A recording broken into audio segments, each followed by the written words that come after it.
सबको जय यीशु की। प्रभु यीशु क्रिस्त में प्यारे भाइयों बहनों, नवजीवन का संदेश इस शीर्षक के अंतर्गत प्रतिदिन का ईश्वर का जीवंत वचनों को सुनने के लिए, समझने के लिए, उन वचनों को ग्रहण करते हुए उन वचनों के अनुसार जीवन बिताने की शक्ति, सामर्थ्य, कृपा, अनुग्रह मांगते हुए एक सुंदर आदर्श क्रिस्तीय जीवन बिताने की विशेष कृपा मांगने के लिए मैं आप सभी लोगों का हार्दिक स्वागत करता हूं।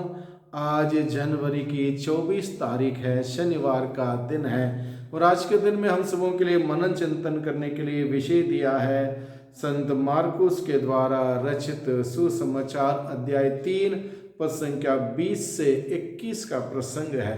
छोटा सा प्रसंग आज के दिन में हम सबों को दिया है और इस छोटे से प्रसंग के द्वारा प्रभु हम सबों को एक महत्वपूर्ण बात हमें बताना चाहते हैं, सिखाना चाहते हैं। इस वचन को हम सुने, समझें और इस वचन के द्वारा जो शिक्षा प्रभु हमें देना चाहते हैं उसको ग्रहण करें। ईसा और उनके शिष्य घर लौटे और फिर इतनी भीड़ इकट्ठा हो गई कि उन लोगों को भोजन करने की भी फुर्सत नहीं रही। जब ईसा के संबंधियों ने यह सुना तो वे उनको बलपूर्वक ले जाने निकले, क्योंकि कहा जाता था कि उन्हें अपनी सुध बुध नहीं रह गई है। और इस वचन के द्वारा हम समझते हैं प्रभु यीशु मसीह अपने पिता के कार्यों में इतना व्यस्त थे, उन्हें आराम करने के लिए समय नहीं, खाने पीने के लिए समय नहीं, और लोगों ने यहाँ तक कह डाला कि उन्हें सुध बुध नहीं रह गई है। यानी कि प्रभु यीशु मसीह ईश्वरीय कार्य के लिए प्राथमिकता देते हैं, ईश्वरीय कार्य के लिए प्राथमिकता देते हैं और इस कार्य में इतना व्यस्त हो जाते हैं कि उन्हें अपने पर्सनल कार्य के लिए, जैसे कि खाना हो, जैसा कि पीना हो, सोना हो या और कोई काम हो, उसके लिए उनको फुर्सत नहीं रहती थी। यानी कि totally engrossed in the work of the heavenly father. यानी कि प्रभु यीशु मसीह हमें क्या सिखाता है कि हमें भी हमारे जीवन में ईश्वर के कार्यों के लिए प्राथमिकता देना है।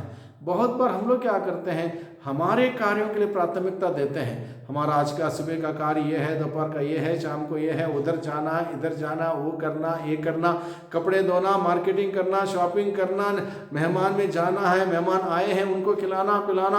और इस सिलसिले में बहुत बार लोग क्या करते हैं, लोग प्रार्थना नहीं करते हैं। अगर इतवार का दिन है, मेहमान आया है, उस दिन चर्च नहीं जाते, क्योंकि सारा दिन समर्पित मेहमान की सेवा पानी में समर्पित है। और इन सभी इस प्रकार के मानसिकता के साथ जीने वाले लोगों के लिए प्रभु का संदेश क्या है? प्रभु का संदेश यह है कि हम ईश्वरीय कार्य के लिए, ईश्वरीय सेवा में हम समय बिताएं और उसके लिए प्राथमिकता दें। जब हम प्रभु के लिए प्राथमिकता देते हैं, प्रभु की महिमा करने के लिए हम आगे बढ़ते हैं, प्रभु निश्चित रूप से हमें अधिक आशीष और बरकतों से भरता है। अक्सर लोग अपना कार्य पहले देखते हैं और कार्य में कई बार इतना व्यस्त हो जाते हैं, वो साबत का दिन को भूल जाते हैं, इतवार के दिन को भूल जाते हैं, मिस्सा बलिदान भूल जाते हैं, अन्य तमाम प्रकार के बहुत ही ज़रूरी क्रिस्तीय मूल्य सिद्धांत हैं जिसको भी हम किनारा कर देते हैं। इसलिए प्रभु हमें सिखाता है कि हमें अपने व्यक्तिगत जीवन में, अपने पारिवारिक जीवन में सबसे पहले ईश्वर के लिए जगह देना, ईश्वर के लिए प्राथमिकता देना, ईश्वर के कार्य में हमें आनंद के साथ इसमें शामिल होने की आवश्यकता है। ईश्वरीय कार्य पर अधिक ध्यान देते थे, ईश्वरीय कार्य पर अधिक ध्यान देते थे। और प्रभु यीशु ने यहाँ तक कह डाला, पिता की योजना पूरी करना ही मेरा भोजन है। पिता की योजना पूरी करना ही, पिता की इच्छा पूरी करना मेरा भोजन है। और यहाँ तक प्रभु यीशु कहते हैं, यानी कि इस बात को अपने जीवन में करके दिखाते हैं। बड़ी संख्या में लोग प्रभु के पास आते हैं, बड़ी संख्या में लोग प्रभु के पास आते हैं सिर्फ और सिर्फ वचन सुनने, चंगाई पाने तथा प्रभु की उपस्थिति में आनंद मनाने के लिए बहुत बड़ी संख्या में लोग प्रभु के पास आते हैं। यानी कि जब लोगों को इस बात का एहसास होगा प्रभु के वचनों में क्या शक्ति सामर्थ्य है, प्रभु यीशु के पास जाने से क्या आशीष बरकत मिलती है, प्रभु के सानिध्य में समय बिताने से क्या हमारे जीवन में फर्क आ सकता है, इन सभी बातों को जब इंसान को समझ में आएगा, लोग बार बार मौका ढूंढ के प्रभु के पास जाएंगे। और हम सबों को यही बात आज के दिन में सिखाई जाती है कि हम प्रभु के लिए प्रथम स्थान दें, प्रभु के लिए प्राथमिकता दें, प्रभु के कार्यों के लिए, प्रभु के सेवा के लिए हम आगे बढ़ें, कभी इस बात में पीछे ना हटें, हम अपने लिए प्राथमिकता ना दें।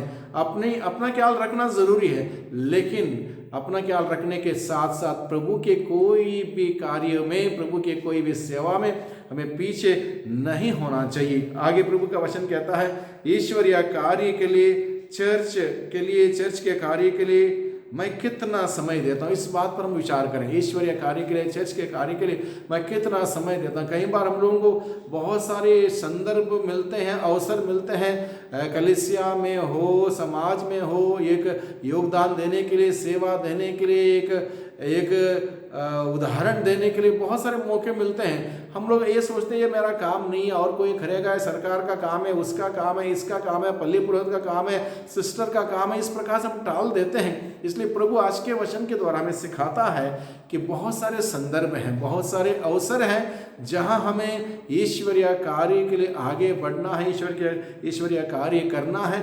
ऐसा जब करेंगे निश्चित रूप से प्रभु हमें पुरस्कार देता है। प्रभु किसी को भी अपने कार्य की, अपने सेवा के लिए पुरस्कार से वंचित नहीं रहेगा। प्रभु का वचन यही कहता है, यदि कोई व्यक्ति किसी को एक गिलास पानी भर भी पिला दे, वो व्यक्ति पुरस्कार से वंचित नहीं रहेगा। यानी कि जो भी हम निस्वार्थ सेवा से प्रभु की सेवा में लगे रहते हैं, कलीसिया की सेवा में लगे रहते हैं, प्रभु हमें उसके लिए पुरस्कार देगा। ये शिक्षा आज के दिन में हम ग्रहण करें और इस प्रकार से आगे बढ़ने का प्रयास करें। प्रभु की आशीष बरकत हम सबों का निरंतर मिलती रहे। सबको धन्यवाद, सबको जय यीशु की।